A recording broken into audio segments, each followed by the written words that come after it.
What is the dumbest idea you have ever had that actually worked? So it was my mom's birthday. We're barbecuing and we got her to stay inside and prep food so we can decorate the front with balloons and streamers and what have you. Well, we got the whole thing done in secret as hoped, but then we realized there was no way we could get all the leftover decoration material and balloon pump inside without her noticing. Now there are two ways into our house. The back door that leads into the garage and then into the kitchen where mom was, and the front door which is visible from the kitchen sink. So, I told my brother I would go in from the back door and distract her while he brought the stuff in through the front and down the hall past the kitchen. Once I got in the kitchen, it had occurred to me that I had no plan of attack, so I legit just said, "Hey mom, look at this dance I made," and started like swaying and bopping up and down and doing jazz hands and going la la la la. Mind you, I'm like 17 years old in this scenario. So she's just watching me, and when bro comes in and is sneaking through the hall behind her with all the stuff, I keep telling her wait, it's about to get good, and she kept watching in confusion. The second he was in the clear, I stopped and said okay, that's it, and that was that. We succeeded. Edit. Wow. Thanks for the gold, it's my first award. In my freshman year of college, my grades were really not great. And my parents were really strict about getting good grades. When my dad asked to see my grades, I panicked and did the inspect command on the computer, where you can change typefaces on the screen to read different words and letters. I changed all of my shitty grades to good grades. My dad was so happy that I did good my first year of school. He asked me to print my results. I did, and turns out he had to send them to our car insurance company for a good student discount. Ultimately, I committed insurance fraud by accident. But I got the discount. Life hack. Commit insurance fraud. 10/10, would recommend. The real LPT is always in the comments.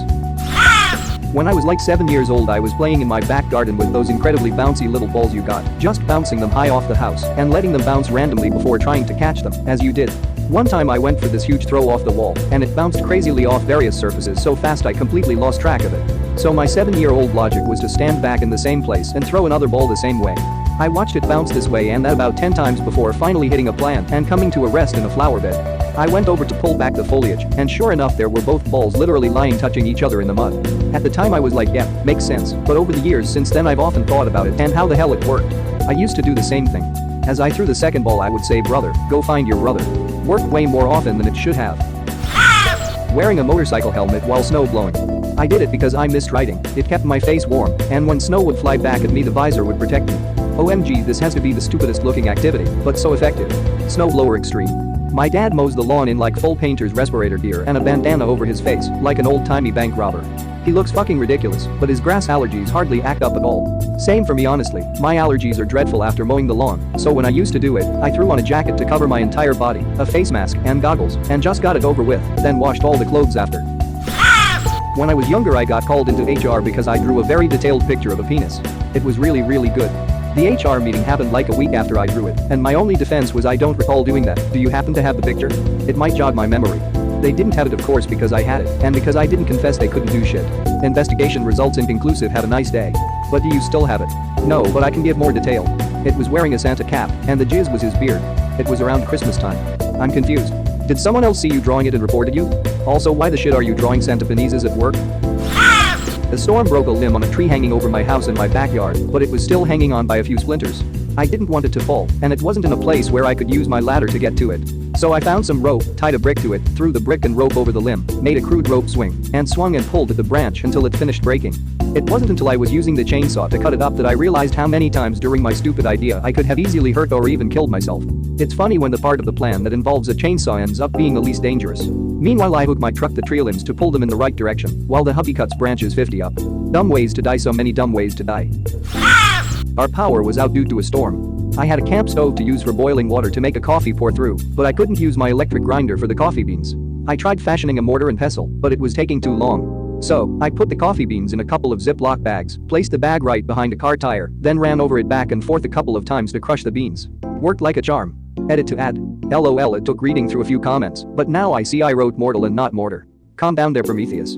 I can see why that would be too long, usually takes about 9 months. And it's even longer before they can grind your coffee for you. A friend and I once snuck 15 people into a warped tour by giving them some bracelets from a party supply store and clipboards full of paper. Walked up to the side gate and said we were with Rock the Vote. The security guard waved us right in. Edit. Thanks for the silver. I don't know why, but this one made me laugh the most.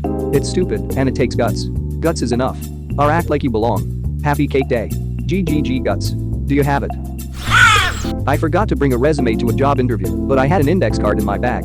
I cut the index card in half and wrote my name, my contact info, and creative problem solver in my best handwriting, and gave a copy of my business card to both the interviewers. I got the job. I mean, you weren't lying. Did you do this in front of them or before? Y'all got any scissors? Loud scotch tape noises intensified. When I was young and broke, I bought a sofa from a used furniture store. I had no way to take the sofa home. I went to a used car lot a couple of blocks away and took a truck for a test drive. I bought some furniture at IKEA and didn't have a good way to get it home, so called a fancy Uber and had a bemused driver take me and my stuff home. He even offered to help load and unload everything. FYI, places like Home Depot offer really cheap one-day rentals of trucks. Yep. I bought some furniture recently without realizing that it was fully built, as in not flat-packed, and way too big for the SUV I was borrowing. I walked next door to the depot and rented a box truck for like $30. It had a ramp and a dolly and everything, and they even sent out a couple dudes to help load it up. Back in high school, I stopped by one of my teacher's rooms after class to ask him some questions about our homework. When I walked in, I noticed he was grading some of our tests. Of note, all of his tests were made up of multiple choice, true, false, or matching, and all of the answers were bubbled in. What I noticed was that instead of using an answer key to grade, he was just placing a stencil over the paper with the correct bubble punched out. The stencil wasn't transparent, so all it showed was whether we bubbled in the right answer or not. Flash forward to our next test, and I'm stuck on a TF question. Knowing how he graded, I figured I'd bubble in both T and F, and if he caught it, it would be easy enough to claim it was an accident. Well, he didn't catch it, and I used that trick the rest of the year for a little extra boost on all of his tests. You just scared me, because that's exactly how the one food handler certification test I took was graded. Food handler's class literally does nothing to change how people handle food. That's up to personal integrity, and the 2 days out of the year the inspector is around. Not my idea, but my mom's. I dropped one of my earrings and couldn't find it, so she threw my other earring on the floor, and it happened to land next to the first one. Brother, go find your brother. Adventures of Tom Sawyer. Oh stepbrother, I dropped my earring right in front of you. Help me find it. I've seen enough bratty sis to know where this is going. I'm stuck on a cliff, but if I jump at a really sharp angle at that gravel field, I could just slide down there and be fine, just like in TV. Every time I think about this, I am amazed I'm not either flattened by a rock or impact against something. Childhood really is just a tutorial level sometimes. Childhood is just a game in attempting death in any way possible. Calibrating the body's limits. They say when little kids repeatedly drop something on the ground, it's their way of learning how gravity works. In college, I was taking a class that required me to purchase an online textbook and workbook that was registered under your name, basically ensuring that each student would have to buy a new online copy each semester, instead of buying used textbooks. I had a friend who took this class a semester before me, so we came up with the idea to message customer service and explain that I had recently gotten married, so my last name had changed, and I legally changed my first name from my friend's first name to my first name, and I would need them to change it in their system. It totally worked, and the rep even congratulated me on my marriage. I think it's nearly criminal to enforce students to buy new books instead of used ones, especially when it's the professor's own textbook. I've never had a prof who wrote the textbook, but for one class another prof had written the textbook. First day of class, the writing prof showed up and passed around a flash drive with his book on it. Real estate told me I had to have the carpets professionally cleaned, wasn't in the contract, or I'd lose my $800 bond. I did some research and found out I could become an accredited carpet cleaner, as there are no official licensing boards in my state. So, I did what any sane person would do. I paid the $85, did the online course and got my certificate. Registered a business name, ABN etc., all free. Handed the property management a copy of my accreditation and an invoice for services. I became a professional carpet cleaner and launched a vacate cleaning business that is still going 6 months later. Edit to add. I did clean the carpets. They claimed I didn't and required a professional cleaner's invoice as proof. So I gave them the proof. I did not charge the real estate agency, it was a copy of the invoice they claimed to require. I do professional housekeeping and cleaning for vacating a property at the end of lease to renew, where you get maximum bond back. I help people who are being unfairly treated by their property management and advise them on what steps to take in regards to cleaning, repairs etc. With the return of the bond and some smart shopping, I was able to purchase my own equipment to continue the job. I then claimed those costs back on tax. I wrote this and fell asleep, so waking up to a bunch of silvers and a gold is pretty damn cool. See, thank you Reddit and your love for spite. This idea could have easily gotten me fired if it went wrong. I was working as art director at an animation studio, making videos for clients. One client was especially pesky about the use of yellow in the background. They wanted it to be that of their logo, which was this horrible neon piss yellow. We advised against it, but after numerous calls we had to cave and gave a version with that color. They hated it and asked for a change. What followed were 12 versions with numerous calls in between, tweaking the color over and over. Eventually I got tired of it and just sent the original version again. I didn't even bother to rename the file. The client said, "This looks exactly the way I wanted, thank you." How that ever went right I still have no idea. I used to work in real estate advertising, and those type of folks are the worst. What do you want? Yeah, no. But it ain't that.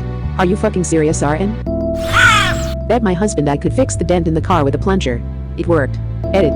It is clear I should have used a massive suction dildo instead. TIL, I got rear-ended one time, right around Christmas, and had a dent in my back bumper.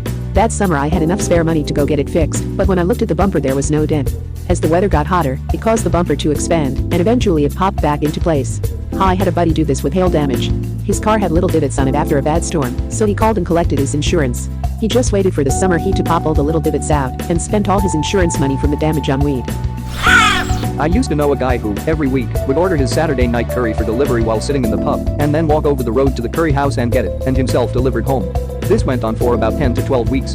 One week, we were sitting having a pint and the owner of the curry house walked in, took his order, and had him picked up from the pub. He said it was easier for everyone concerned. That's the most British thing I've ever read. I often forget that Indian food for Brits is akin to Mexican food for the US. It makes sense historically, too. It is the result of immigration. The Germans have Turkish as their cheap restaurant food, and the Dutch Indonesian Chinese. Bobcat tire blew during the job. Had another tire, but no jack. Positioned the Bobcat behind a dump truck. Bobcat then tries to lift the ass end of the dump truck. Dump truck hella heavy. Bobcat lifted itself instead. Tire changed and back to work. That sounds like a good way to end up crushed by a skid steer. It was a dicey situation to say the least, but it was far superior to any other idea being suggested at the time. I even remember me saying this is a bad idea, and it was my idea. I once faked being sick when I was in middle school and told my mom I had a sore throat and felt a cold coming on. She took me to the doctor and it turned out that I did, in fact, have strep throat. LOL, task failed successfully. Maybe the doctor was being a total bro. As a 30-year-old doctor, I can confirm sometimes when the mom is too annoying, we'll just be like, okay boomer, and give the kids some crap to shut them both up. Please tell me as a doctor what you're giving to healthy people is antibiotics. Edit. Not antibiotics is what I meant. Phew, what a typo. There was a swarm of hornets that had made a nest under the front of our porch, with only one specific narrow entry in or out. Spray wouldn't work and it was right under our front door, so had no way to keep exterminating them. Then I realized why not boring blades of metal. We did have an old 50s metal fan, and I could maybe blow them away from the entrance, so they had no way to get in. The unanticipated effect was that it worked, though after a few hours it created a Civil War battlefield of dead or dying hornets, piling up like a zombie tower in World War Z. Every few moments you'd hear thunk as another hornet fell into the trap. So satisfying. If you needed to prevent them getting inside, couldn't you have just taped over the small hole then? We had a noisy rotating rooster weather vane loud enough to keep people awake on windy nights, despite having been lubed. So I filled the hole the rooster rotates in with Crisco, even though people said it was a dumb idea and wouldn't work. Never had to lube it again because the Crisco didn't break down like other lubes. I have a similar story. Kitchen shears rusted at the joint between the two blades to the point where it took significant pressure just to move them at all. Googled solutions that seemed tedious and required buying food-grade cleaners and lubrication, which didn't seem worth it for cheap kitchen shears. So I just dropped some olive oil in there and they've been fine since. People forget that oils and such originally were all animal or plant-based derivatives. Not everything needs to be made in a lab to be quality. Great solution. Consider me part of people. Thanks for the reminder. Far from the dumbest working idea in the thread, but I once got an extra day to work on a video project in high school by coming to class with a video that was just a quarter second of blackness, eagerly volunteering to go first, then acting confused and scared when the file didn't work. The teacher took pity on me and told me to just bring it the following day, and I got to finish it that evening and still got full credit as if I did it on time. I once completely blanked on an essay assignment and didn't realize till I was sitting in class. Luckily, the teacher didn't collect the essays till the end of class, and I proceeded to write the whole paper in my notebook during lecture. When people were handing in essays, I went up and told the teacher that I forgot to print it, but I had a version in my email, showing him the handwritten one to prove I had completed the assignment. He let me go print it, and I typed the whole thing up in like 5 minutes, ran back, handed it in, and got like a C or B. Couldn't argue that since I was about to get a 0, I just got PTSD imagining writing an essay in class again. Was really desperate to leave past employer after 15 years. Had been applying and interviewing and striking out. Finally got an interview at a place where, at the time, I felt, meh, I am not really sure this is right for me, but anything is better than where I am at.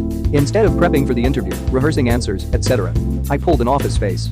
I was cocky, brash, unconcerned, made it seem like I was happy where I was at and didn't really care if I got the job or not. They called me back the next week, and I waited a week to return their call. Same deal with the second interview. When they offered me the job, I hemmed and hawed, said I needed to think about it really hard, and that it was a big move for me, etc., etc. I came back and demanded well over $15,000 above what they were offering in salary. They accepted. There's actually quite a bit of research out there suggesting that people who project confidence are the ones most likely to get hired or promoted, no matter how skilled or knowledgeable they actually are. So this doesn't surprise me at all. Using a sewing needle to remove a bit of dirt that was making one of my records skip. Bear in mind my hands are shaky as hell, so it was certainly very tense, and there was the danger of fucking up the whole thing. Edit. Thanks to everyone who gave advice on how to clean records less dangerously. I went down a YouTube rabbit hole that led me to watching a dude clean a record using wood glue. He'd slather on the record, let it dry, then peel it off. Would that have worked better for you? I use this as a last resort on the worst of the worst, but it really does work. Just regular Elmer's white glue. Obviously doesn't help with scratches, but even some of the most filthy, dusty albums turn out shiny as new.